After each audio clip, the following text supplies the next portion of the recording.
The helicopter blades cut through the frozen December air. 200 guests in designer gowns turned to watch, and Caroline Ashford, 7 months pregnant, watched her husband step out with another woman on his arm. White fur coat, diamonds at her throat, a smile that said she had already won. This was supposed to be the Ashford family Christmas gala, the most exclusive party in Connecticut. Instead, it became the night Caroline discovered her entire marriage was a lie. 14 months. That's how long Preston had been sleeping with Sloane Whitmore. 14 months of secret emails, whispered phone calls, stolen weekends. And that wasn't even the worst part. The worst part? He had been planning to leave her before she got pregnant. He stayed because he felt trapped. He called their baby a mistake. He wrote it in an email to his mistress, while Caroline decorated the nursery alone. But here's what Preston didn't know. His pregnant wife wasn't going to cry. She wasn't going to run. She wasn't going to give him the satisfaction of watching her fall apart. Instead, she picked up a glass of champagne. She smiled, and she walked directly toward the helicopter. What happened next would destroy Preston's reputation, end his career, and send him to prison for 18 years. This is the story of a woman who lost everything she believed in and found something far more powerful, herself. The lesson: sometimes the worst betrayal becomes the greatest liberation. Carolyn didn't just survive her husband's affair. She discovered that the prison door had been unlocked the whole time. She had been her own warden, holding herself captive with hope and denial. The moment she stopped waiting for someone else to save her, she finally became free. The meaning: this story is for every woman who has ever felt invisible in her own marriage, for every mother who has wondered if she was enough, for everyone who has stayed too long, hoped too hard, and loved someone who didn't deserve it. You are not alone, and your story is not over. The helicopter brought his mistress, but Caroline flew higher, on her own wings, and so can you. The helicopter blades were still spinning when Caroline felt the first crack in her perfect life. She stood at the frost-covered window of the Ashford estate. Her hand rested on her belly. 7 months, pregnant, the baby kicked twice. Hard, the December wind howled across the Connecticut countryside. Snow had been falling since morning. The estate looked like a Christmas card. White powder dusted the evergreen hedges. Icicles hung from the copper gutters. 200,000 lights twinkled across the property, but the house felt empty. Preston had not come home in 3 days. Caroline watched the helicopter descend onto the back lawn. The blades slowed, then stopped. She expected to see her husband emerge. Instead, a man in a dark suit stepped out. He carried a briefcase. One of Preston's lawyers, probably, or an accountant. Not Preston. Never Preston. She turned away from the window, her reflection caught in the glass. Pale skin, dark circles under her eyes, hair that needed washing. She used to spend hours getting ready. Now she barely had the energy to shower. The mansion stretched around her. 14,000 square feet of marble and mahogany. Crystal chandeliers hung from 20-foot ceilings. Priceless art lined the walls, a Monet in the hallway, a Picasso in the study. None of it felt like home. Ruth appeared in the doorway. The housekeeper had worked for the Ashford family for 20 years. Her gray hair was pulled back in a neat bun. Her apron was starched and white. "Mrs. Ashford," Ruth said quietly, "can I bring you some tea?" Caroline shook her head. "No, thank you, Ruth. You need to eat something. The baby needs—" "I know what the baby needs." Ruth nodded. Her eyes held something. Pity, maybe, or concern. She had seen things over the years, heard things, but she never spoke out of turn. "Has Mr. Ashford called?" Caroline asked. "No, ma'am." Caroline closed her eyes. 3 days, no calls, no texts, just a brief voicemail on the first night. "Business in the city. Don't wait up." She had waited anyway. The nursery door was open at the end of the hall. Caroline walked toward it. Her slippers whispered against the hardwood floors. The smell of fresh paint still lingered. Soft yellow walls. A white crib that Preston had promised to assemble himself. The crib was still in pieces, leaning against the wall, untouched. Caroline sank into the rocking chair by the window. She had bought this chair at an antique shop in Vermont. Her mother had helped her refinish it. They had spent 3 weekends sanding and staining, laughing, talking about the baby. That was 4 months ago. Before Preston stopped coming home. Before the silence grew thick between them. Her phone buzzed on the nightstand. Caroline grabbed it. Her heart raced. Preston, finally. But no, it was her mother. "Just checking in, sweetheart. Call me when you can. Love you." She set the phone down, then picked it up again, unlocked it, stared at the message thread with Preston. Her last text was from yesterday morning. "Thinking of you. Miss you. Come home soon." No response. She typed a new message. "Coming home tonight?" Her thumb hovered over the send button. She pressed it. The screen showed delivered. Then the 3 dots appeared. He was typing. Caroline held her breath. The dots disappeared. She waited. They appeared again. Then nothing. She locked the phone, unlocked it, locked it, unlocked it, set it down, picked it up. Lock, unlock, lock, unlock, lock. No message came. The baby kicked again. Caroline placed both hands on her belly. "I know," she whispered. "I'm worried too." She forced herself to stand, to move, to do something. The walk-in closet in the master bedroom held Preston's suits, rows and rows of them, Italian wool, custom tailored, $30,000 each. She touched the sleeve of his favorite, charcoal gray. He had worn it on their first anniversary dinner, the night he told her he wanted children, the night she believed their future was certain. A white envelope sat on his desk. Caroline had walked past it a dozen times. She had assumed it was business correspondence, bills, contracts, the tedious paperwork of running a real estate empire. But something made her stop. The envelope was thick, expensive paper, no return address. She opened it. 2 tickets fell out. First class, New York to Aspen. Departure date, December 23rd, tomorrow. Her name was not on either ticket. The first ticket said P. Ashford. The second ticket said S. Whitmore. Caroline stared at the name, S. Whitmore. She had never heard it before, never seen it, never encountered anyone by that name at any of Preston's business functions. But she would never forget it. The tickets slipped from her fingers. They floated to the floor, landed face up, mocking her. Her water glass sat on the edge of the desk. Crystal. Heavy. Filled with water she had poured hours ago. Her hand brushed against it. The glass fell. It shattered on the marble floor. Water spread across the white stone. Pieces of crystal scattered in every direction. Caroline did not move. She stood there, frozen, staring at the broken glass, at the tickets, at the name that had just broken her world. S. Whitmore. Ruth's footsteps approached, fast, worried. "Mrs. Ashford, I heard something break. Are you—" Ruth stopped in the doorway. She looked at the glass, at the tickets on the floor, at Caroline's face. "Oh," Ruth said softly. "Oh, no." Caroline finally spoke.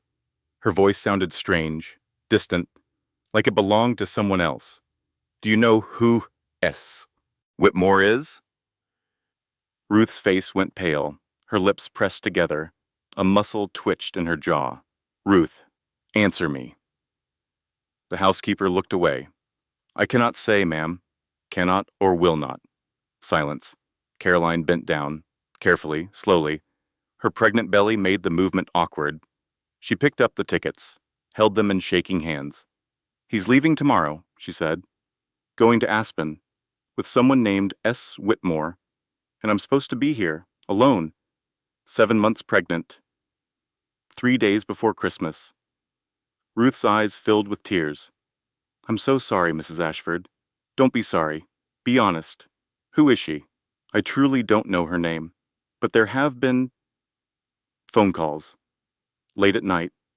Mr. Ashford takes them in his study, behind closed doors. Caroline felt the floor tilt beneath her feet.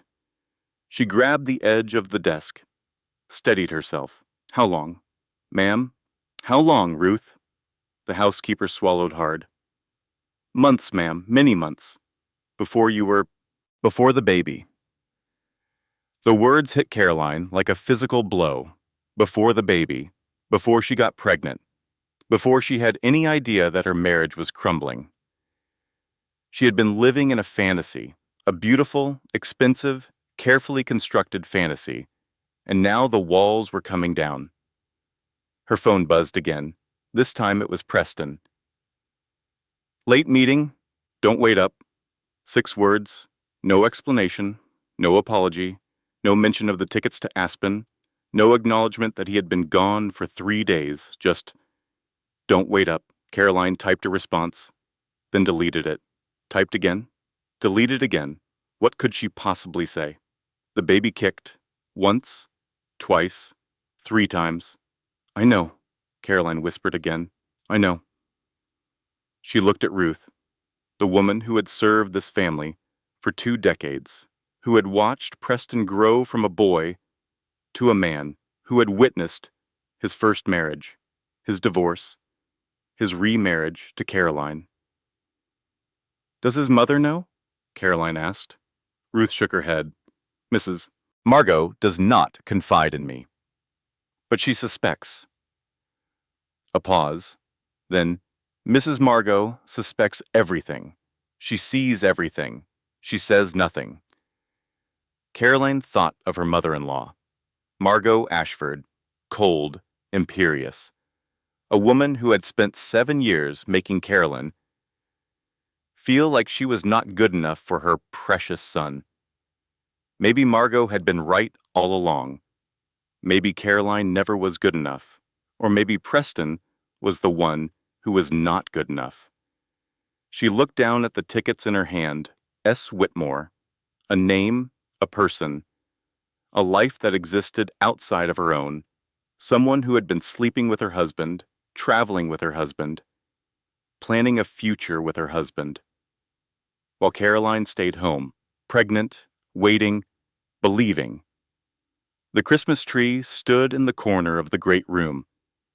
15 feet tall, decorated with ornaments from Harrods, topped with a crystal star that cost more than most people's cars. She and Preston were supposed to decorate it together. They had made a date last Saturday. He had promised. He never came home. Ruth had decorated it instead, alone, in silence. Caroline walked to the tree, touched one of the ornaments, a silver bell from their honeymoon in Paris. They had bought it at a little shop near the Seine. Preston had laughed and said their children would hang it one day. Their children. She placed her hand on her belly again. This child would never know its father. Not really. Not the way children should know their fathers. The helicopter outside had gone silent. The lawyer or accountant or whoever he was had disappeared into the estate's guest house. The grounds were empty. The sky was gray. Snow continued to fall. Caroline made a decision. She pulled out her phone, scrolled through her contacts, found the name she needed. Diane Holloway answered on the second ring. Caroline? Is everything okay? You never call this late. No, Caroline said. Everything is not okay. I need your help. Diane's voice shifted. Professional, sharp, the voice of a woman who had spent 10 years as a divorce attorney. Tell me everything, Diane said, and don't leave anything out. The call from Preston came at 11:47 that night. Caroline was still awake. She had not slept in 3 days. The bed felt too big, too empty, too cold. His name flashed on her phone screen. She stared at it for 5 rings, then answered. Hello, Preston. Caroline. His voice was distant, rehearsed, like he was reading from a script. We need to talk. Yes, we do. She heard him take a breath. The background noise was strange. Music, low voices, the clink of glasses. He was at a restaurant, or a bar, or someone's apartment. I've been doing a lot of thinking, Preston said. About us, about the future, about what I want. Caroline's hand tightened on the phone. And what do you want? Space. I need space to think, to figure things out. Space, she repeated. The word tasted bitter. You've had space. 3 days of it. You've barely spoken to me. I know, and I'm sorry. But this is bigger than a few days. I need... He paused. She heard a woman's voice in the background. Soft, intimate. The voice stopped abruptly. Who is that? Caroline asked. No one, just a colleague. We're at a work dinner. At midnight? It's a late meeting. You know how these things go. She did not know. She had never known. Because Preston had always been careful, always covered his tracks, always made his lies sound reasonable. Until now. What about Christmas? She asked. What about the nursery? What about the baby? Silence. Preston, answer me. What about our baby? His voice dropped. Quieter now. Almost a whisper. I don't think I can do this anymore, Caroline. The words hit her like ice water. She stopped breathing. What? This, us, the life we've built. It's not what I wanted. We're having a child together. In 2 months. You can't just us? I know. I know it's complicated, but I've been feeling this way for a long time, and I can't keep pretending. Caroline's legs gave out. She sat on the edge of the bed. The phone shook in her hand. You've been feeling this way, she said slowly. For how long? He did not answer. For how long, Preston? Does it matter? It matters to me. It matters to our child. Another pause. Then, before you got pregnant, I was going to talk to you about it, about separating, and then you told me about the baby, and I thought maybe things would be different. Maybe I could make it work. Make it work, she repeated. Like I was a business problem, like I was a deal that needed closing. That's not fair. Fair? Her voice rose. You're telling me you wanted to leave me before I got pregnant, that you stayed because you felt obligated, that our entire marriage has been a performance, and you're talking to me about fair? The baby kicked violently. Caroline winced.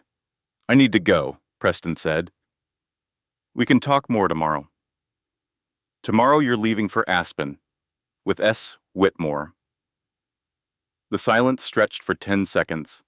20, 30. How do you know about that? He finally asked. I found the tickets. On your desk. 2 first-class seats, not 1, 2. Preston exhaled slowly. It's not what you think. Then what is it? Explain it to me. Make me understand why my husband bought tickets to Aspen with another woman while I'm home pregnant with his child. Sloan is a business associate. We have meetings. Investors. It's work. Sloan? Caroline felt the name burn on her tongue. That's her name. Sloan Whitmore. Caroline. Is she pretty? Younger than me? Does she make you feel like a big man? Like the billionaire you always wanted to be? I'm not doing this. You're already doing it. You've been doing it. For how long? How many months? How many times did you come home from her bed and climb into mine? Stop. No, you don't get to tell me to stop. You don't get to run away from this conversation like you run away from everything else. I said stop. And I said no. The line went dead. He had hung up on her. Caroline stared at the phone. The call had lasted 4 minutes and 32 seconds. 4 minutes to destroy a marriage. 4 minutes to shatter a life. She sat there, frozen. The grandfather clock in the hallway ticked. Loud in the silence. She counted the ticks. 1, 2, 3. 11 minutes passed. She could not move. Ruth appeared in the doorway. She wore a bathrobe. Her gray hair was loose around her shoulders. I heard raised voices, Ruth said. Is there anything I can do? Caroline looked at her. He admitted it. Not directly, but he admitted it. There's another woman. Her name is Sloane, and he's been seeing her since before I got pregnant. Ruth crossed to the bed, sat beside her, took her hand. I'm so sorry, Ruth whispered. You don't deserve this. Don't I? Maybe I was stupid. Maybe I should have seen the signs. He was distant, cold, always working late, always traveling. I told myself it was just stress, just the pressure of running the company. You loved him. You trusted him. That's not stupidity. That's marriage. Carolyn looked at the housekeeper. 20 years you've worked for this family. Have you seen this before? Ruth hesitated. Be honest with me. His first marriage, Ruth said quietly. It ended the same way. Another woman, a younger woman, Mrs. Patricia found out. There was a terrible fight. Mr. Preston promised to change. He didn't. Patricia knew about this pattern, and she still let him go? She didn't let him go. He left her. For your predecessor, actually, a woman named Victoria. That lasted 2 years. Then he met you. Caroline felt sick. So I'm the third, or fourth, just another chapter in his endless book of betrayals. You're the one who lasted longest, almost 7 years. I thought maybe...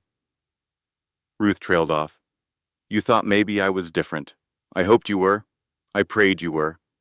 The baby kicked again. Caroline rubbed her belly. I'm not crazy, she said suddenly.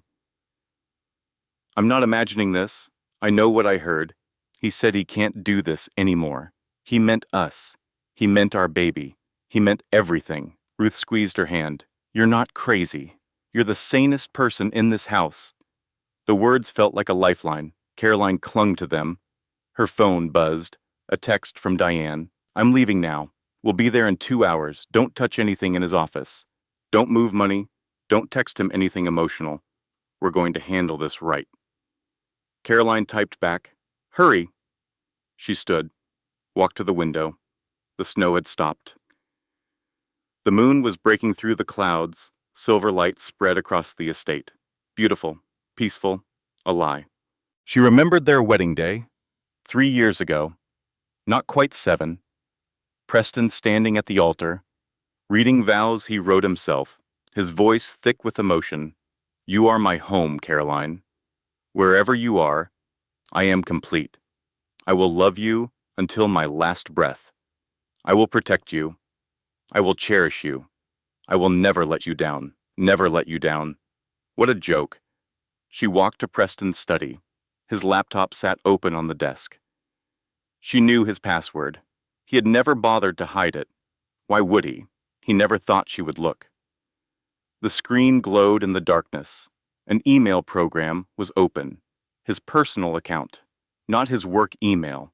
This was something else. She scrolled through the inbox. Most of it was spam. Newsletters, subscription confirmations, nothing important. Then she saw the folder. It was labeled simply S. She clicked it. Hundreds of emails appeared, dating back 14 months, all from the same address, all addressed to my love, or darling, or P. Caroline began to read. The first email was dated October of the previous year. Last night was incredible. I've never felt this way about anyone. You make me feel alive. The second was a week later. When are you going to tell her? I'm tired of hiding.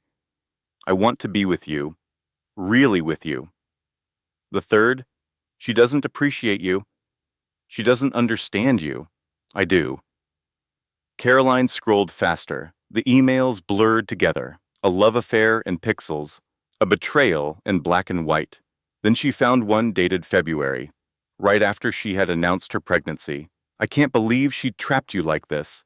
A baby. Now you'll never be free. Unless you want to be. I'll wait for you, P. However long it takes. But don't forget what we have. Don't forget what you promised. And his response, sent 3 hours later, I never wanted this baby. She pushed for it. She stopped taking her pills without telling me.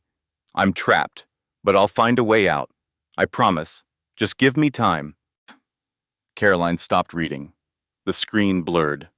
Tears spilled down her cheeks. She stopped taking her pills. The lie was so outrageous, so complete. She had never done that. They had decided together to start trying. Preston had been excited, or so she thought. He had rewritten history, painted her as the villain, made himself the victim, and Sloane had believed every word. The baby kicked hard, harder than before. Caroline gasped. She pressed her hand to her belly. I'm sorry, she whispered. I'm so sorry, little one. You don't deserve this. Neither of us do. She closed the laptop, stood in the darkness. The study smelled like Preston, his cologne, his cigars, his leather briefcase. She had loved this room once. Now it made her sick. The grandfather clock struck midnight. Christmas Eve had arrived. Diane would be here in 90 minutes, and then everything would change. Caroline walked to the bathroom, filled the tub with hot water, climbed in with her clothes still on. The warmth soaked through her sweater, her leggings, her socks. She floated there, eyes closed, hands on her belly, letting the tears come. She stayed in the tub until the water went cold. Ruth found her an hour later, said nothing, just drained the tub and wrapped her in the biggest, softest towel in the house. They sat together in the nursery, two women who barely knew each other, bound by a secret, waiting for the storm. At 2 a.m, headlights swept up the driveway. Diane had arrived. Diane Holloway walked through the front door like a woman going to war. She wore a black cashmere coat over dark jeans. Her blonde hair was pulled back in a ponytail. A leather briefcase hung from her shoulder. Her eyes were sharp, alert, ready. Where is he? She asked. Not here, Caroline said. Still in the city, with her. Good. That gives us time. Diane set her briefcase on the kitchen island, pulled out a legal pad, a pen, a voice recorder. Tell me everything. Start from the beginning. Caroline started talking. She told Diane about the tickets, about the phone call, about the emails, about Ruth's confession, about 14 months of lies. Diane wrote furiously. Her handwriting was neat and precise, lawyer's handwriting. When Caroline finished, Diane looked up. This is textbook, she said. He's been planning this for over a year. The affair, the escape. He stayed because of the pregnancy, but he never intended to stay forever. I know. Here's what we need to do. First, we document everything. Screenshot every email, photograph every ticket, record every conversation. Second, we hire a forensic accountant. If he's planning to leave, he's probably moving money. Third, we find out everything we can about Sloane Whitmore. And then we prepare for war. Diane's eyes softened. I'm sorry, Caroline. I know this hurts, but you have to be strong now, for yourself, for your baby. Preston is going to try to take everything. We can't let him. Caroline nodded. I understand.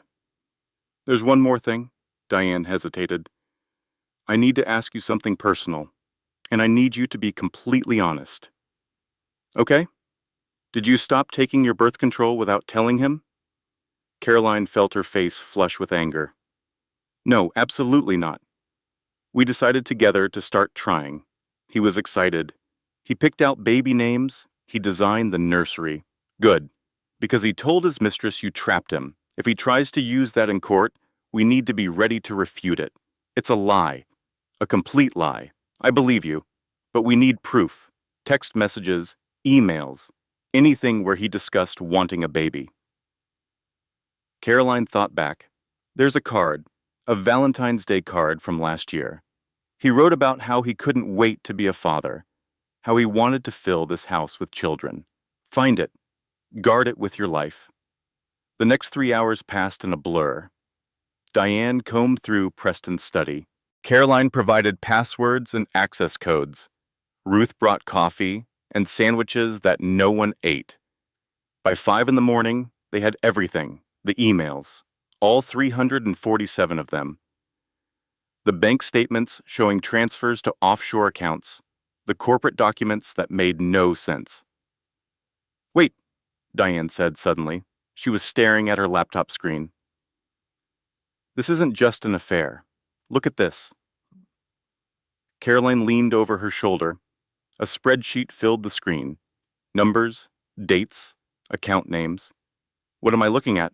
Shell companies, dozens of them, all created in the last 18 months, all funded by transfers from Ashford Enterprises. I don't understand. Diane turned to face her. Your husband isn't just cheating on you, Caroline. He's stealing from his own family, embezzling millions of dollars. And based on these signatures, Sloan Whitmore is helping him do it. The revelation hit Caroline like a physical blow. She had thought the affair was the worst of it. She had been wrong. How much? She asked. Diane scrolled through the documents.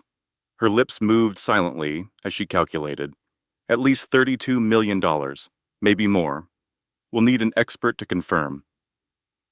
$32 million. Stolen from the Ashford Family Trust. The trust that was supposed to go to Caroline's child, their child. Does his father know? I doubt it. Richard Ashford is on the board of the company. If he knew his son was stealing, there would be consequences. Caroline thought of her father-in-law. Richard was old, frail. He rarely appeared at family functions anymore. Margot handled most of the public appearances now. We need to tell him, Caroline said. Not yet. Not until we have all the evidence locked down. If we move too fast, Preston could destroy everything. So, what do we do? Diane smiled. It was not a pleasant smile. It was the smile of a predator spotting prey. We wait. We watch. And when the time is right, we strike. The sun rose over the estate. Golden light streamed through the windows. The snow sparkled like diamonds. Christmas Eve had arrived. The Ashford Family Gala was scheduled for tonight. 200 guests, the social event of the season. Preston would have to come home for that. He couldn't miss the gala. It would raise too many questions, damage his reputation, alert his parents. He would come home. He would smile. He would play the role of devoted husband. And Caroline would watch and wait and gather evidence. I'm not going to run, she said suddenly. Diane looked at her. Excuse me? Preston expects me to crumble, to hide, to disappear quietly while he moves on with his mistress. But I'm not going to do that. I'm going to be at that gala tonight, in my best dress, with my head held high. That could be dangerous, emotionally. I don't care. If he wants to humiliate me, he's going to have to do it to my face, in front of everyone he's ever tried to impress. A slow smile spread across Diane's face. I always knew you had steel in your spine, Caroline. Preston never saw it. That's going to be his biggest mistake. The house began to stir. Staff arrived for the gala preparations. Caterers, florists, event planners. The estate transformed into a Christmas wonderland.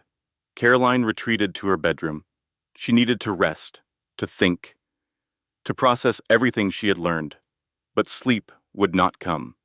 She lay in the darkness, eyes open, mind racing, memories flooded back. Their first date, a gallery opening in Chelsea. Preston had been charming, attentive, Interested in her work as an art curator, their first kiss, on the rooftop of his Manhattan penthouse, the city glittering below them, their wedding, small, intimate, just family and close friends. Preston had cried during his vows, real tears. Or so she thought.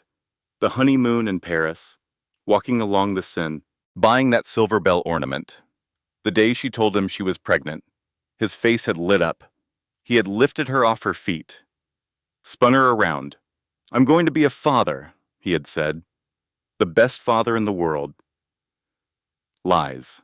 All of it. A performance so convincing that she had never questioned it. The baby kicked softly, a gentle reminder. "I know," Caroline whispered. "I was foolish. I believed what I wanted to believe. I saw what I wanted to see." She thought about the emails again. 14 months. He had been lying to her for 14 months. Every kiss, every touch, every whispered, "I love you," all contaminated. She had to choose between the life she thought she had and the truth in front of her. The emails made it clear. Preston never wanted this baby. He stayed because he felt trapped.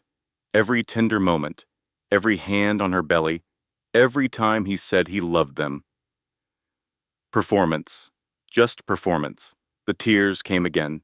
Hot and angry, she let them fall. Then she wiped her face, sat up, looked at herself in the mirror.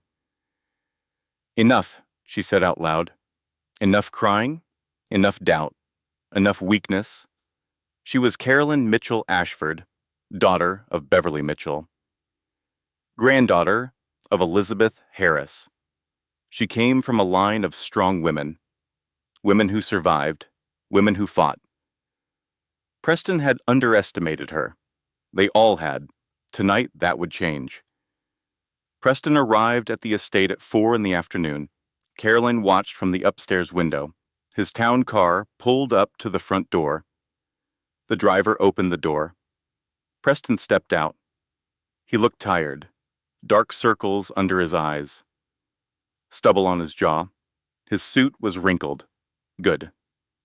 Let him be tired. Let him suffer.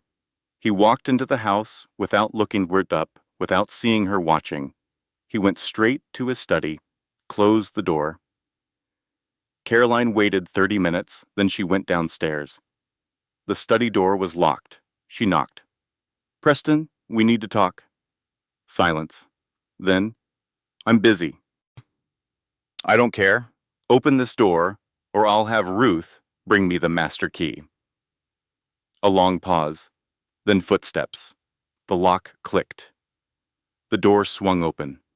Preston looked worse up close. His eyes were bloodshot. His hands trembled slightly. "What do you want?" he asked. "I want to understand. I want you to explain why you're leaving me for a woman named Sloane Whitmore 3 days before Christmas while I'm carrying your child." His jaw tightened. "I told you. It's complicated." "Then uncomplicate it. Use small words. I'm sure I can keep up." He walked to his desk, poured himself a whiskey, drank it in one swallow. "I never meant for this to happen," he said quietly. Sloane was supposed to be nothing, a distraction, a release from the pressure of work and marriage and expectations. And now? Now she's everything. He turned to face her. His eyes were empty. "I love her, Caroline. I know that sounds cruel, but it's the truth. I haven't loved you for a long time." The words should have hurt, and they did. But beneath the pain, Caroline felt something else. Relief. He had finally said it. No more pretending, no more guessing. The truth was out. "How long?" she asked. "How long have you not loved me?" "I don't know. Years, maybe? Since before the pregnancy. I was going to ask for a divorce. Then you told me about the baby, and I thought—" He shrugged. "I thought maybe a child would change things, fix things. It was stupid." "Yes, it was. I'm sorry." "No, you're not." You're relieved. You've been waiting months for this conversation, months to say these words and walk away guilt-free. That's not fair. Stop talking about fair. You forfeited the right to fairness when you started sleeping with another woman. Preston's face darkened. You don't understand. Our marriage was dead long before Sloane.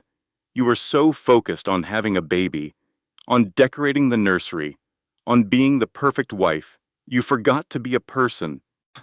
I was trying to build a family with you because that's what you said you wanted. I lied.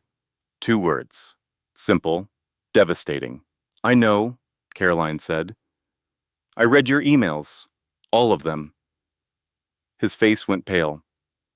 You had no right. I had every right. I'm your wife, and you are planning to abandon me and our child for a woman who helped you steal $32 million from your own family. The color drained from Preston's face entirely. That's right, Caroline continued. I know about the money, the shell companies, the offshore accounts. Sloane isn't just your mistress. She's your partner in crime. You don't know what you're talking about. I have documents, bank statements, transfer records, everything. Diane has already sent copies to a forensic accountant and to a criminal lawyer. Preston's whiskey glass slipped from his fingers. It shattered on the floor.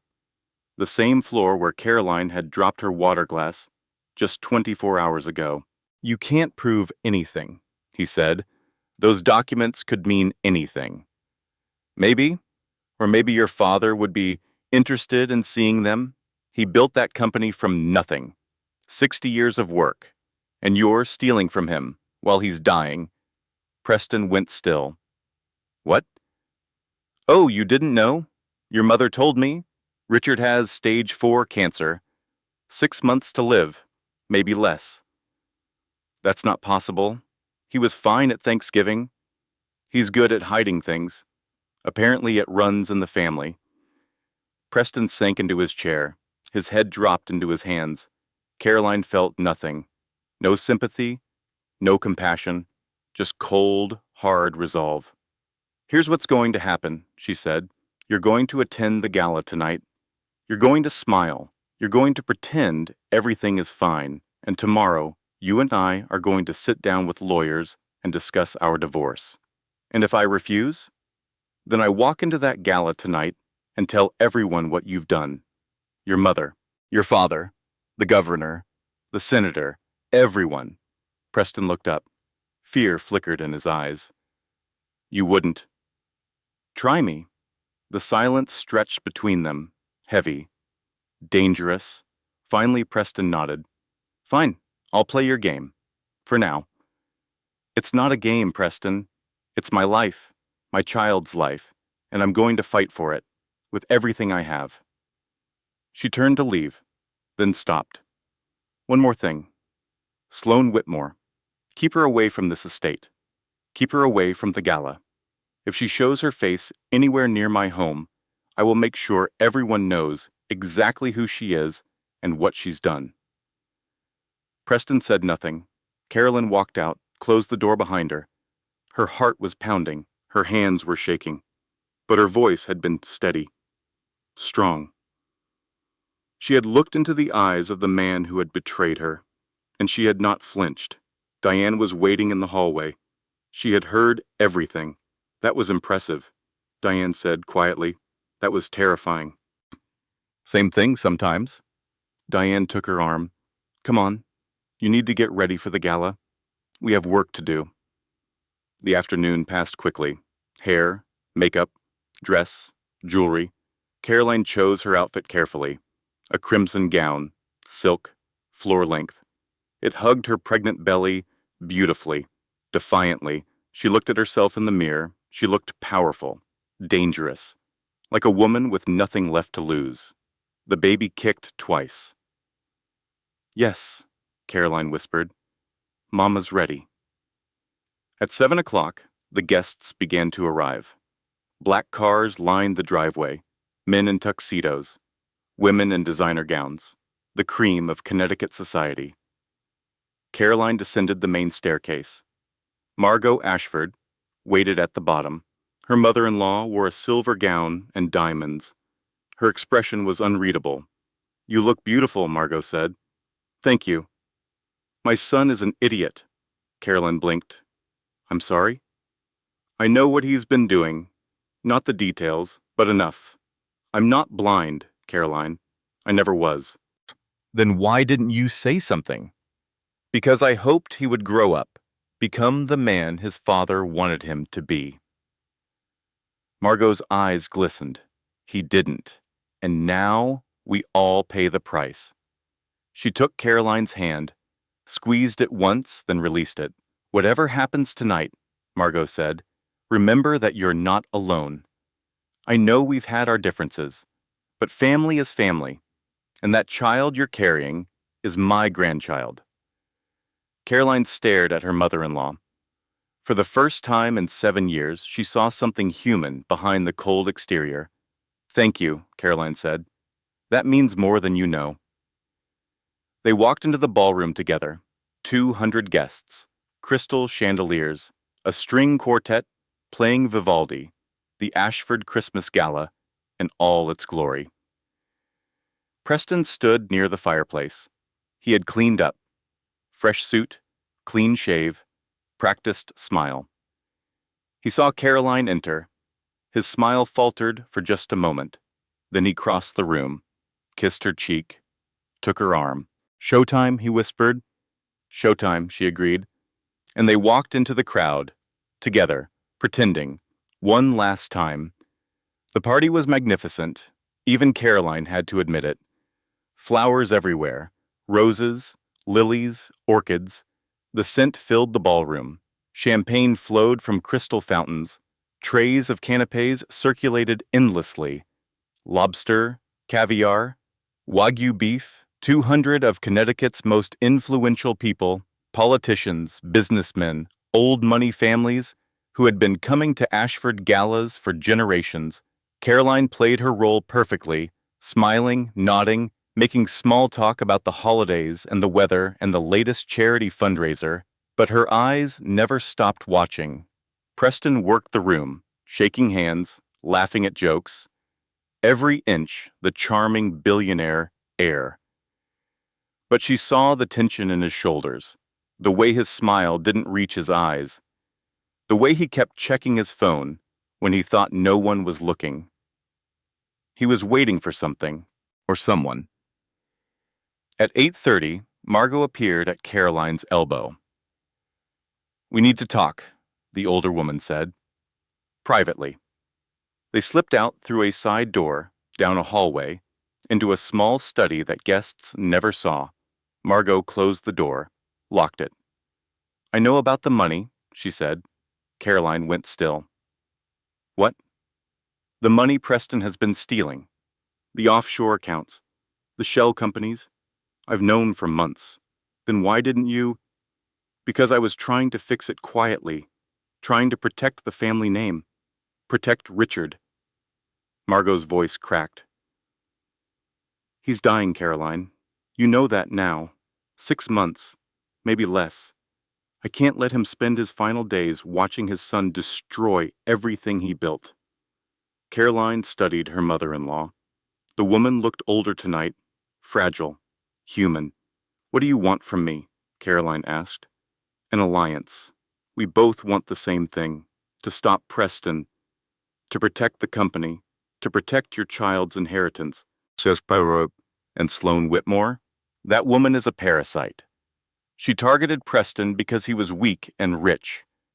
She's been manipulating him for over a year, convincing him to steal from his own family.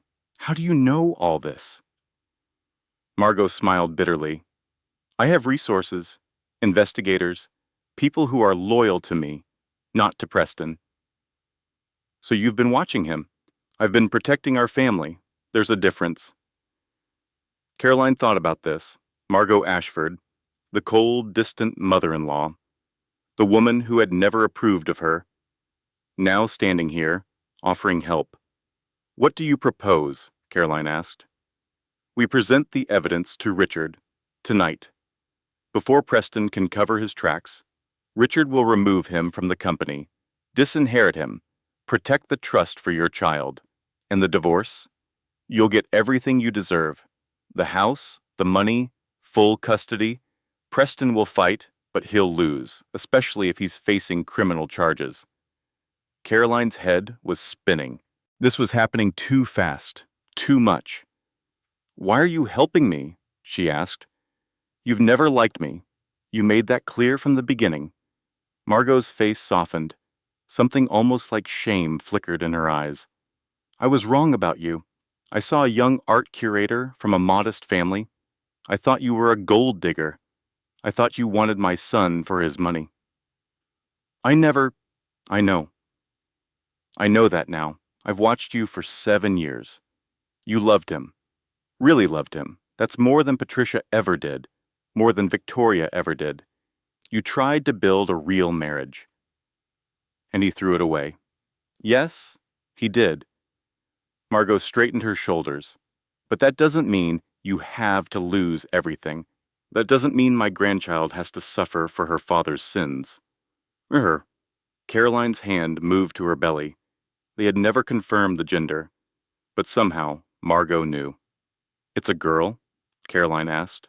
Margot nodded. "The doctor told me last week. I pulled some strings." "I hope you're not angry." "No. I'm..." Caroline felt tears forming. "I'm having a daughter." "You're having an Ashford. And Ashford women are strong. They survive. They fight." Caroline looked at her mother-in-law. Really looked at her for the first time. "Okay," she said. "I'm in. Let's stop him." Margot extended her hand. Caroline took it. For the first time in 7 years, they were on the same side. They returned to the party. Richard Ashford sat near the Christmas tree. He was in a wheelchair now, too weak to walk. But his eyes were still sharp, still intelligent. Margot whispered in his ear. His expression did not change, but he nodded once. "After the party," Margot said. "In the study, both of you." Caroline agreed. She returned to the crowd, smiled, chatted, waited. The clock struck 9, then 9:30, then 10. The party was winding down. Guests were leaving. Air kisses and promises to call. The usual social theater. Caroline was saying goodbye to the governor's wife when she heard it. A sound from outside, distant but growing louder. Thwup, thwup, thwup. Helicopter blades. She froze. That was not possible. The only helicopter was Preston's, and it was supposed to be in the city. Other guests heard it too. Heads turned. Conversations paused. Through the tall windows, Caroline saw lights descending from the sky. A black helicopter, landing on the back lawn. The same lawn she had looked at yesterday, when everything was still normal. "What on earth?" someone muttered. The ballroom doors opened. Cold December air rushed in. Preston walked in first. He had been outside, waiting. And behind him, stepping through the doorway like she owned the place, came a woman. She was stunning.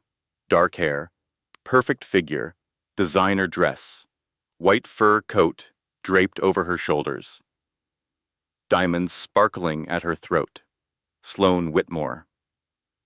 The crowd fell silent. Every eye turned to the entrance.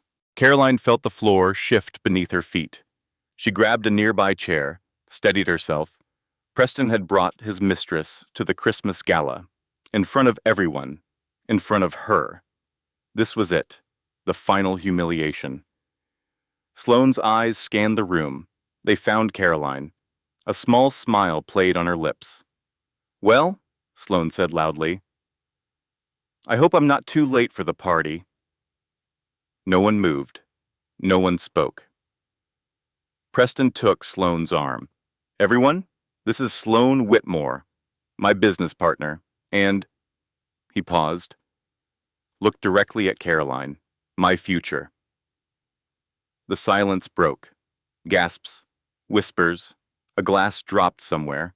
Caroline felt 200 pairs of eyes turn to her.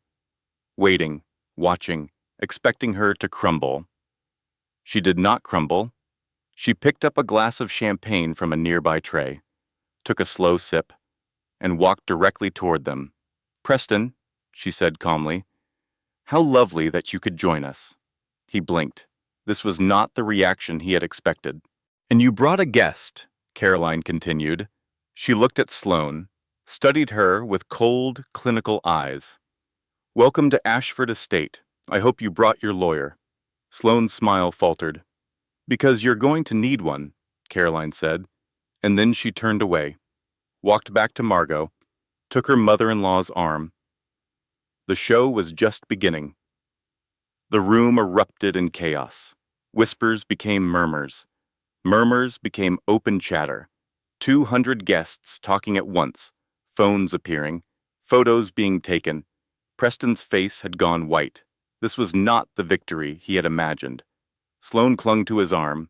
Her smile was frozen in place, but her eyes were darting around the room, looking for escape routes. Margot stepped forward. Her voice cut through the noise like a blade. "Enough." The room fell silent again. "This is a private family matter," Margot continued. "I apologize for the disruption. The party is concluded. Please, safe travels home." The guests began to file out. Reluctantly, slowly, everyone wanted to see what would happen next. But Margot's staff was efficient.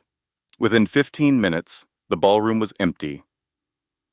Only family remained: Caroline, Preston, Sloane, Margot, Richard in his wheelchair, Ruth standing by the door, and Diane, who had been waiting in the shadows the entire time.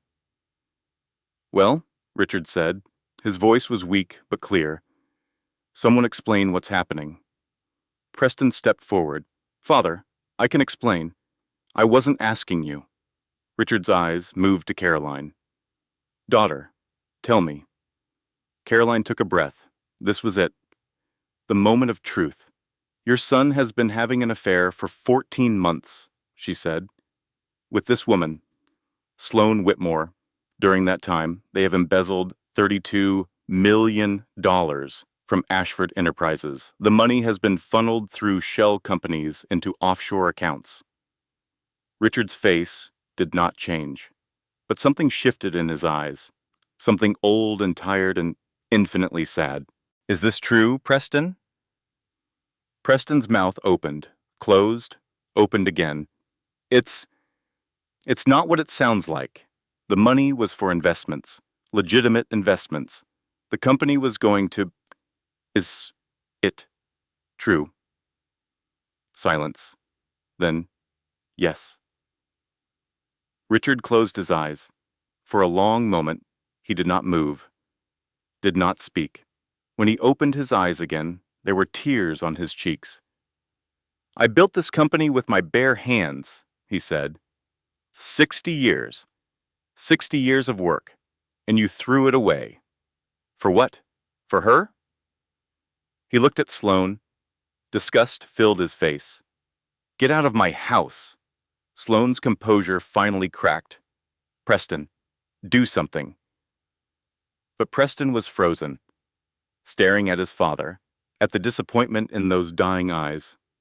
"Preston," Sloane's voice was sharp, demanding. "Get out." Richard's voice rose. "Both of you, now, before I call the police. Father, please, you are not my son." Richard's voice broke. "Not anymore, not after this.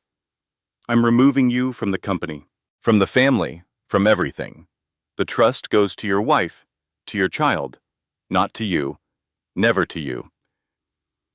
Preston staggered backward. The words hit him, like physical blows. "You can't do that." "I can, and I will." Richard looked at Margot. "Call the lawyers. Tonight. I want the papers drawn up before morning." "Already done," Margot said quietly. "They're waiting in the study." Preston's head snapped toward his mother. "You knew? You planned this?" "I've known for months. I gave you chances. So many chances to do the right thing. You refused. This is the consequence." This is betrayal. No. Caroline stepped forward. Her voice was steady, strong. Betrayal is sleeping with another woman while your pregnant wife waits at home. Betrayal is stealing from your own family. Betrayal is bringing your mistress to our Christmas party in a helicopter. She looked at him, really looked at him. The man she had loved, the man she had married, the man she had trusted with her future. He was nothing, just a scared little boy in a grown man's suit. I trusted you, she said. I believed in you. I was going to raise your child, build a life with you, and this is what you chose. Preston reached for her. Caroline. She stepped back. Don't touch me. Don't ever touch me again.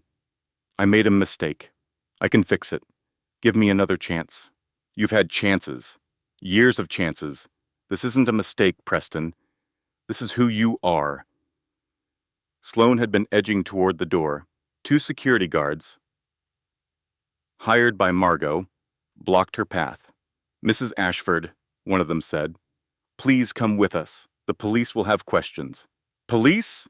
Sloane's voice went shrill. Preston! Tell them this wasn't my idea. Preston said nothing. Preston! He turned away, would not meet her eyes. Sloane's face contorted with rage. You pathetic coward. You promised me everything. The money, the house, the life. And now you're just going to stand there? Preston swallowed. I don't know what you want me to do. Fight for us. Fight for what we built. There is no us. Carolyn's voice cut through. There never was. You were just the latest in a long line of women he used and discarded. Sloane turned on her, eyes blazing. You think you've won? You're nothing. A breeding cow he got bored with. He was going to leave you months ago. I know. I read your emails. Sloane's face went pale. All of them, Caroline continued. Every desperate message, every sad declaration of love, every plan you made together, it's all documented. It's all evidence. And it's all going to destroy both of you. The security guards took Sloane's arms. She struggled, screamed, finally went limp. They escorted her out. The door closed behind her. Richard slumped in his wheelchair, exhausted, broken. Margot, he said. Take me to the study. I need to sign the papers. Margot wheeled him away. The sound of the wheels faded down the hallway. Caroline and Preston were alone. The Christmas tree glittered in the corner. The lights blinked, cheerful, mocking. I never wanted it to end like this, Preston said quietly. How did you want it to end? With me quietly disappearing while you rode off into the sunset with your mistress? I don't know. I didn't think. No, you never did. She walked to the window. Snow was falling again, soft and silent, beautiful. I loved you, she said. Really loved you. That wasn't a performance. That wasn't a game. I gave you everything I had. I know. And you threw it away. For what? For excitement? For novelty? For a woman who only wanted your money? I was unhappy. I didn't know how to tell you. So you lied instead. For 14 months. You lied to my face, kissed me goodbye in the morning, came home to me at night, and the whole time you were with her. Preston had no answer. Caroline turned back to face him. Her eyes were dry now. The tears were gone. Only clarity remained. I'm going to file for divorce tomorrow. I'm keeping the house. I'm keeping full custody of our child. And I'm never going to speak to you again. Caroline, we're done, Preston. We've been done for a long time. I just didn't know it. She walked past him, toward the door, toward the rest of her life. What about the baby? He called after her. She's my daughter, too. Caroline stopped, her hand on the doorframe. You lost the right to call her that. When you wrote to your mistress that you never wanted her, when you called her a trap, when you planned to abandon her before she was even born. I was wrong. I know that now. Too late. She looked back at him one last time. Goodbye, Preston. She walked away. The door closed behind her with a soft click. The gala was over. The guests were gone. The staff had cleaned up the mess. Caroline sat alone in the nursery. The room was dark, except for a single lamp.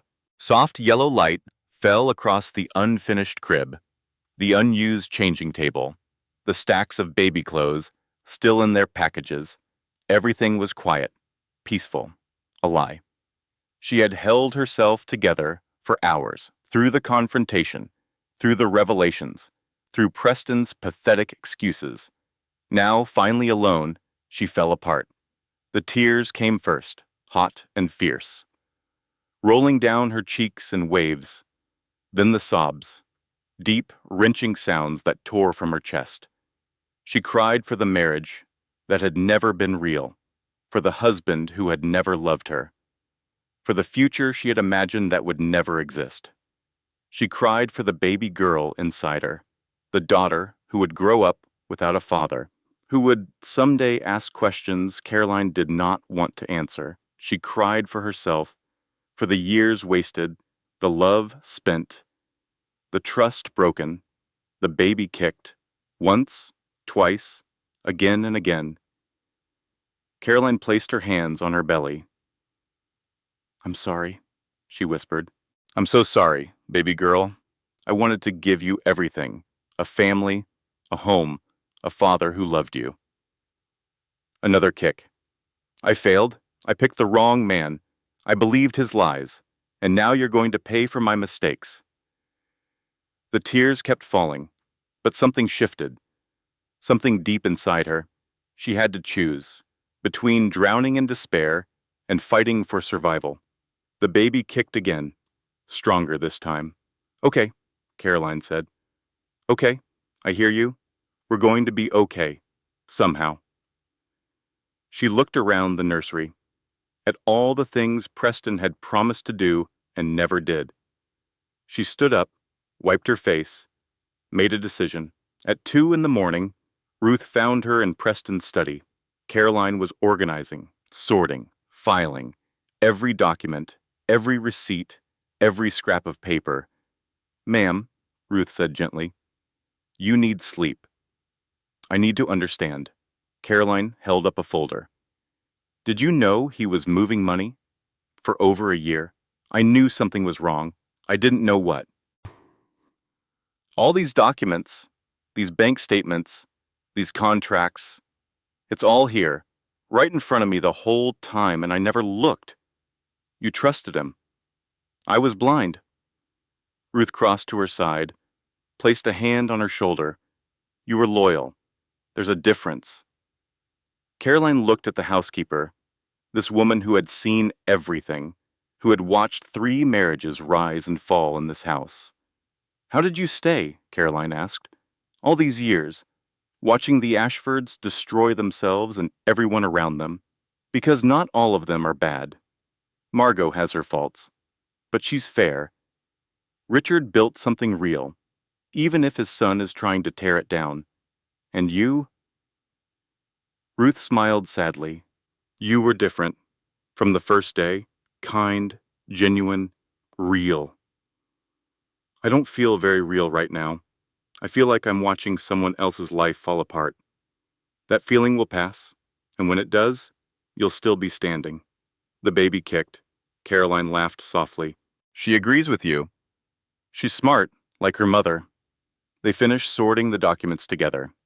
By dawn, everything was organized, labeled, ready for the lawyers. Caroline finally went to bed, not to Preston's bed, to the guest room at the far end of the house. She slept for 3 hours, dreamless, exhausted. When she woke, the sun was streaming through the windows. Christmas Day had arrived. For the first time in years, there would be no presents, no family breakfast, no pretending, just truth, raw and painful and real. Her mother arrived at noon. Beverly Mitchell was a small woman with silver hair and sharp eyes. She had driven 5 hours from Vermont the moment she heard. She took one look at her daughter and opened her arms. Caroline fell into the embrace, held on tight. "He's a fool," Beverly said quietly. "Your father would have broken his jaw. Dad's been gone 10 years. I know, but he's still watching, and he's still proud of you." They sat together in the kitchen. Ruth made hot chocolate. Not the fancy kind from the city, the real kind, with whole milk and cocoa powder and a little bit of cinnamon. "What happens now?" Beverly asked. "Divorce. Criminal charges for Preston, probably. The company will pass to Margot to manage until Eleanor is old enough." "Eleanor?" Caroline smiled softly. "That's what I'm naming her. Eleanor Beverly Ashford, after Grandma, and after you." Beverly's eyes filled with tears. "Oh, sweetheart. She deserves a name with meaning, with history, with strength. Eleanor was the strongest woman I ever knew. She survived the Depression, the war, 3 husbands." Beverly laughed through her tears. "That baby is going to be unstoppable." "I hope so. She's going to need to be." They spent the afternoon together, mother and daughter, quiet and close, healing. Diane came by at 4. She had news. "Richard signed everything last night. Preston is officially disinherited. The company shares go to your daughter. Margot is trustee until Eleanor turns 25. And the money Preston stole, being investigated? The DA is interested. There's a strong case for embezzlement and fraud. Preston could face serious prison time." "What about Sloane? She's already trying to cut a deal, offering to testify against Preston in exchange for reduced charges. She's throwing him under the bus." Carolyn felt nothing. No satisfaction, no triumph, just exhaustion. "What happens next? You rest. You take care of yourself and that baby, and you let us handle the legal battles. Thomas Mercer has agreed to take your case personally. He doesn't lose." "How long will it take?" "The divorce? A few months. The criminal case? Could take a year or more, but it doesn't matter. You're protected now, you and Eleanor. That's what matters." Caroline nodded. "Thank you, Diane, for everything. That's what friends are for." They hugged, long and tight. After Diane left, Caroline walked through the house, this massive, empty house. She stopped in the great room. The Christmas tree still stood in the corner, 15 feet tall, covered in ornaments, topped with a crystal star. One ornament caught her eye. The silver bell from Paris, the one they had bought on their honeymoon. She reached up, took it from the tree, held it in her palm. Preston had said their children would hang it one day. He had lied about so many things, but maybe this one thing could still be true. Eleanor would hang it, every year, and she would know the story. Not the sad story of her father's betrayal, but the hopeful story of her mother's survival, her grandmother's love, the family that chose to stay. Caroline hung the bell back on the tree. Then she walked upstairs, to the nursery, to the crib that was still in pieces. She found a screwdriver, an instruction manual, a determination she did not know she had, and she started building. By midnight, the crib was assembled.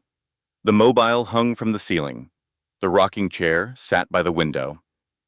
The nursery was ready. So was Caroline. 2 weeks passed. Caroline found a rhythm. Wake at 7. Prenatal vitamins. Light breakfast. Walk around the estate. Work with the lawyers in the afternoon. Rest in the evening. The divorce papers were filed on January 2nd. Preston had fled to the city, then to Europe, then to wherever people go when their entire world collapses. He did not contest the divorce, did not fight for custody, did not respond to any of Caroline's messages. He simply disappeared. The criminal investigation moved forward. Documents were subpoenaed. Accounts were frozen. Sloane Whitmore was arrested, then released on bail. She was cooperating with prosecutors now, telling them everything. Preston would be charged by the end of the month. Embezzlement, fraud, tax evasion, enough to keep him in prison for years. Caroline felt nothing about any of it. She focused on the baby, on the nursery, on building a life that did not include Preston Ashford. Margot became an unexpected ally. They had lunch together every Tuesday. Margot came to the estate. Ruth made sandwiches. They sat in the conservatory and talked. At first, the conversations were awkward, stilted. Two women who had spent years misunderstanding each other. But slowly, something changed. "I owe you an apology," Margot said one afternoon, "for the way I treated you. From the very beginning. You were protecting your son. No, I was being cruel.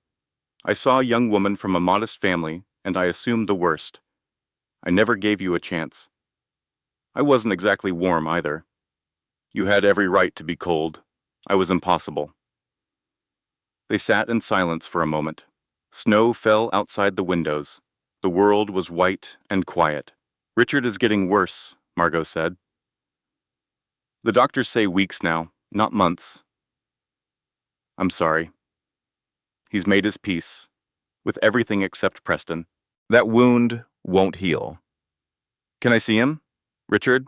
I'd like to, I don't know, say goodbye, thank him." Margot's eyes glistened. He would like that, very much. They visited Richard together the next day. He was in the hospital now. A private room with views of the Long Island Sound. Flowers everywhere. Cards from old friends and business associates. He looked small in the hospital bed, shrunken, but his eyes were still clear. "Caroline," he said. His voice was barely a whisper. "My daughter, come here." She crossed to his bedside, took his hand. "I'm sorry," he said, "for my son, for what he did, for all of it. It's not your fault. I raised him. I should have taught him better, should have shown him what matters. You built a legacy, a company, a family. Preston made his own choices." Richard squeezed her hand weakly. "The baby. You'll tell her about me? I'll tell her everything. How you built something from nothing. How you loved your family. How you tried." Tears rolled down the old man's cheeks. "That's all I ever did. Try. That's enough. That's more than enough." He fell asleep holding her hand. Carolina stayed for 2 hours, just sitting, watching him breathe, saying goodbye to a man she had barely known but who had given her everything. Richard Ashford died on January 19th. He passed peacefully, in his sleep, Margot at his side. The funeral was small, private, just family and close friends. Caroline wore black. Her belly was enormous now. 8.5 months, the baby could come any day. She stood at the graveside, watched them lower the coffin into the frozen ground. Preston was not there. He was in Switzerland, hiding from warrants, hiding from his family, hiding from everything he had become. After the service, Margot took Caroline's arm. "You're part of this family now," Margot said. "Really part of it. Not just on paper. I never wanted it to happen this way. None of us did. But here we are. And we're going to survive, together." Caroline looked at her mother-in-law. This woman who had been her enemy for 7 years, who was now something like a friend. "Together," Caroline agreed. They walked back to the cars, snow crunching under their feet. The baby kicked hard. Caroline gasped. "What is it?" Margot asked. "Just Eleanor, reminding me she's still here." Margot smiled, the first real smile Caroline had ever seen on her face. "She's impatient, like her grandmother." "Which one?" "Both." They laughed. Genuine laughter. In the middle of a cemetery, in the middle of winter, in the middle of everything falling apart. Life was strange that way. Caroline went home that night, to the house that was now hers, to the nursery that was ready, to the life she was building piece by piece. She stood at the window of her bedroom. The moon was full. The snow sparkled silver. She thought about the past year, the betrayal, the heartbreak, the transformation. A year ago, she had been a trusting wife, a hopeful mother-to-be, a woman who believed her husband loved her. Now she was something else, stronger, sharper, more herself than she had ever been. The prison door had been unlocked the whole time. She had been her own warden, holding herself captive with hope and denial. But not anymore. The baby kicked again. "Soon?" Caroline whispered. "Soon, little one, and when you come, I'll tell you everything, the good and the bad, the joy and the pain, the whole truth." Another kick. "I know, I'm ready too." She climbed into bed, pulled the covers up, closed her eyes. For the first time in months, she slept deeply, peacefully, dreaming of the future. Eleanor Beverly Ashford arrived on February 2nd.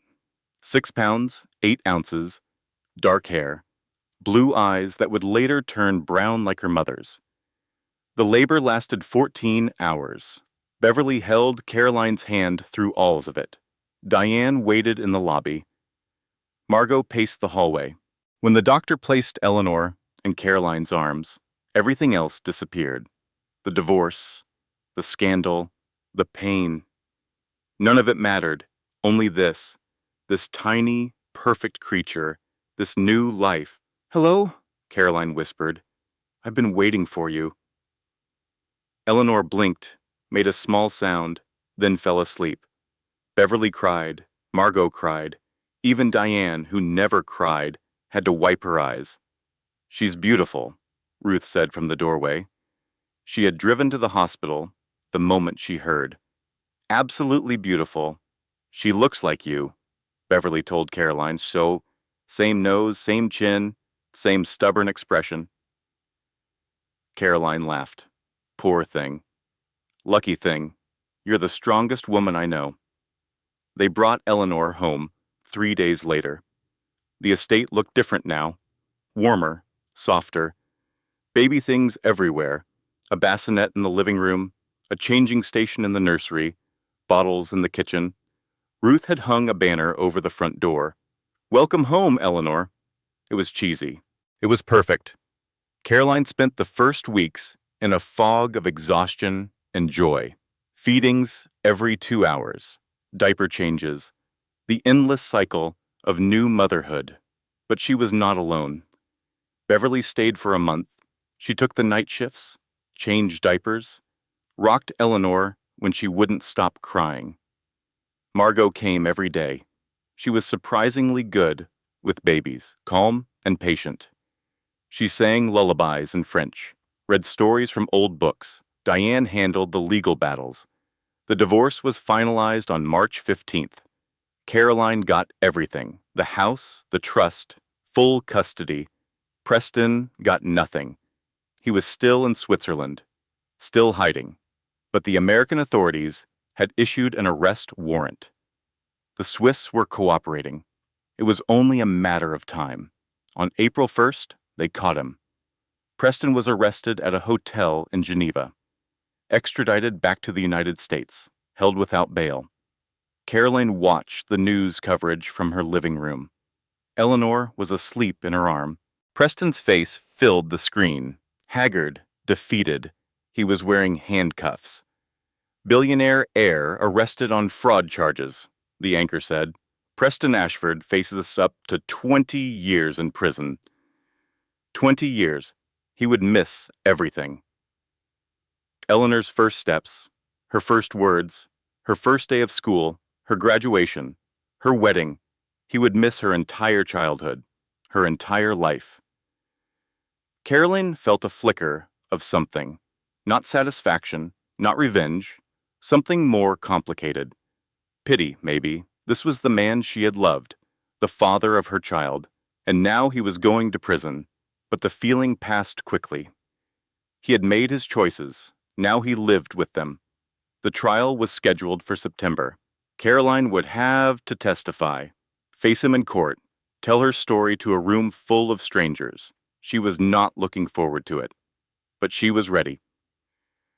Sloane Whitmore testified first. She wore a conservative suit. No jewelry, her hair pulled back. The complete opposite of the glamorous woman who had arrived by helicopter on Christmas Eve. She told the court everything: the affair, the embezzlement, the offshore accounts. She implicated Preston in every crime, threw him under the bus without hesitation. In exchange, she got 3 years, minimum security, out in 18 months with good behavior. Preston sat at the defense table. He had aged 10 years in 9 months. Gray hair, deep lines around his eyes, the confidence gone. When it was Caroline's turn to testify, she walked to the witness stand with her head high. The prosecutor asked his questions. The defense lawyer cross-examined. She answered everything clearly, calmly. She told them about the tickets to Aspen, the emails, the helicopter, the confrontation at the gala, all of it. When she was done, she looked at Preston one last time. He was crying, silently, tears streaming down his face. "I'm sorry," he mouthed. She turned away, walked out of the courtroom. She did not look back. The jury deliberated for 3 hours. Guilty on all counts. Preston was sentenced to 18 years in federal prison, eligible for parole in 12. By the time he got out, Eleanor would be a teenager, maybe older. Caroline left the courthouse that day feeling lighter than she had in years. The ordeal was over. The marriage was done. The justice was served. Now she could move on. Really move on. 1 year later. The Ashford estate looked different now. The helicopter pad was gone. Caroline had it removed. Grass grew there instead. Wildflowers in the summer. Snow in the winter. A garden where an eyesore used to be. The house was still grand, still beautiful. But it felt like a home now, not a museum. Eleanor's toys scattered the floors, her artwork hung on the walls, her laughter filled the rooms. She was walking now, toddling around on unsteady legs, falling down, getting back up, trying again. Just like her mother. Christmas had come again. The first anniversary of the night, everything changed. Caroline stood at the window of the great room, the same window where she had watched the helicopter land a year ago.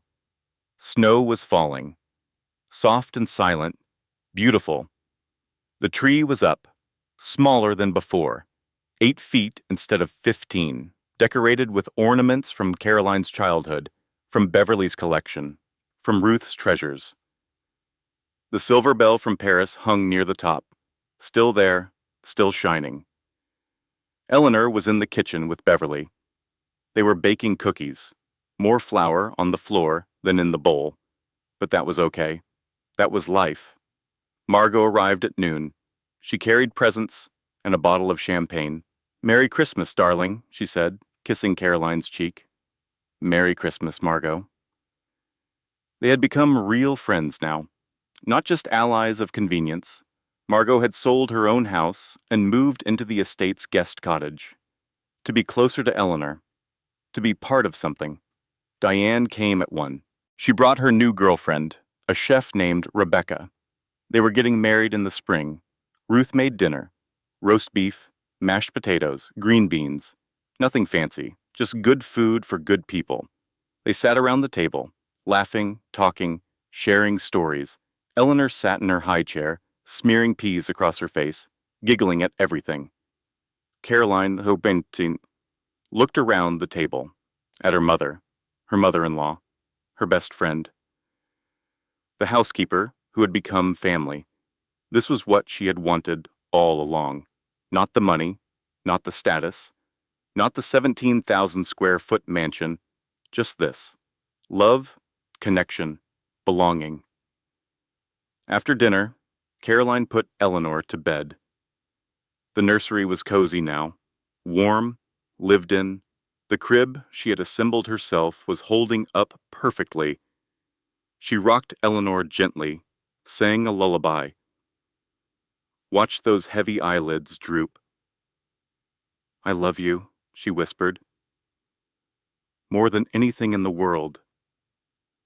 Eleanor yawned, snuggled deeper into her blanket.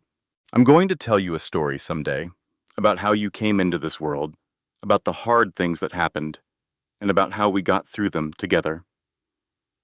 The baby was asleep now, breathing softly, peacefully. But not tonight. Tonight, just dreams, good dreams. Caroline placed her in the crib, tucked the blanket around her, turned on the nightlight. She stood there for a moment, just watching. 1 year ago, she had been broken, betrayed, alone. Now she was whole, healed, surrounded by love. The transformation was complete. She walked back downstairs, joined the others in the living room. Margot was telling a story about Richard, something funny from years ago. Everyone was laughing. Caroline poured herself a glass of sparkling cider, non-alcoholic. She was still breastfeeding. Beverly caught her eye, smiled, a mother's smile, proud and knowing. You did it, Beverly mouthed. We did it, Caroline mouthed back. Diane raised her glass. A toast to Caroline, the strongest woman I know. To Caroline, the others echoed. She felt the warmth spread through her, not from the cider, from the love in the room. Later, after everyone had gone to bed, Caroline sat by the Christmas tree. Alone, thinking. She thought about Preston, in prison now, writing letters she never read, asking for forgiveness she would never give. She thought about Sloane, out on parole, trying to rebuild a life, failing, according to Diane's sources. She thought about herself, the woman she had been, the woman she had become. The clock struck midnight. Christmas was over. A new year was beginning. She stood, walked to the window, looked out at the snow. For the first time in as long as she could remember, she did not check her phone, did not wait for anyone, did not wonder if she was enough. She was enough. She had always been enough. Preston had been too blind to see it, too broken to appreciate it, too weak to deserve it. But that was his loss, not hers. The baby monitor crackled. Eleanor stirred, made a small sound, then fell back to sleep. Caroline smiled. Her daughter, her future, her everything. She thought yet about the helicopter, about that moment when Sloane Whitmore stepped out in her white fur coat, when Preston tried to humiliate her in front of everyone she knew. He had expected her to crumble. Instead, she had risen. The helicopter had brought his mistress. But Caroline had flown higher, on her own wings. She climbed the stairs, checked on Eleanor one more time, then went to her bedroom. She fell asleep quickly, peacefully, dreaming of spring, of flowers growing where the helicopter pad used to be, of Eleanor running through the garden, of a life filled with joy and purpose and love. The sun rose on a new year, and Caroline Ashford woke ready to meet it. If this story touched your heart, leave a comment below. Tell me what moment hit you the hardest. Share it with someone who needs to hear that they are stronger than they know. And if you want more stories like this, stories of women who rise from the ashes and reclaim their power, hit that subscribe button and turn on notifications. New stories drop every week. Your next favorite is already waiting. Closing statement. This content was carefully researched, developed, and manually edited by our team to bring meaningful stories and valuable life lessons to our audience. Every word was crafted with purpose. Every emotion was intentional. Because you deserve content that matters. Thank you for listening. Thank you for being here. And remember, you are enough. You always were.